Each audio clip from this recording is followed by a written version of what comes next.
If you're after a small car that majors on practicality, then the little Honda Jazz is pretty tough to beat. Now, if you follow me to the back, I'll show you what I mean.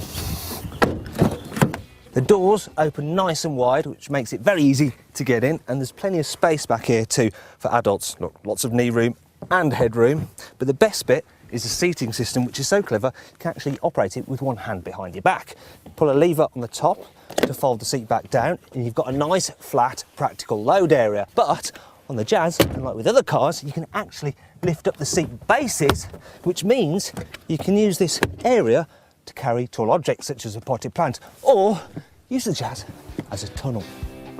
So that's the back dealt with, but what about the rest of the car? The little Honda is pretty practical here in the front as well. For instance, I've got height adjustment on the driver's seat. There's plenty of cubbies, you know, where you can store your lunch. There also seems to be an endless array of cup holders dotted around the cabin, so no one needs to go thirsty. You can get the Jazz with two petrol engines, a 1.4 and 1.2 litre, which is what this car has. As with most Honda engines, this unit's pretty sweet, it revs really freely, and there's even a little shift indicator light there on the rev counter, which tells you when to change gear to maximise your efficiency.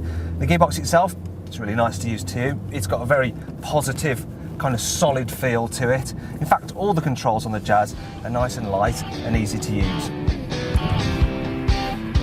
Another thing that's good about the Jazz is that it feels very light and airy inside. And that's because you've got lots of glass area and this very big, flat, wide windscreen. And that brings us on to the downsides, because the trade-off is that you've got this really big, fat A-pillar. And that means that when you're at a junction like this, you've got this blind spot, which means it's really tricky when you're pulling out. Other bad points include the fact that at higher speeds, the Jazz can be a little bit noisy inside.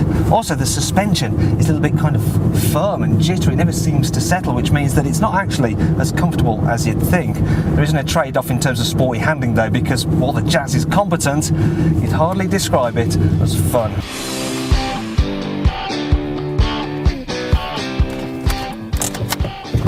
But you might be willing to overlook these shortcomings if you're after one of the most spacious, practical and versatile small cars on the market.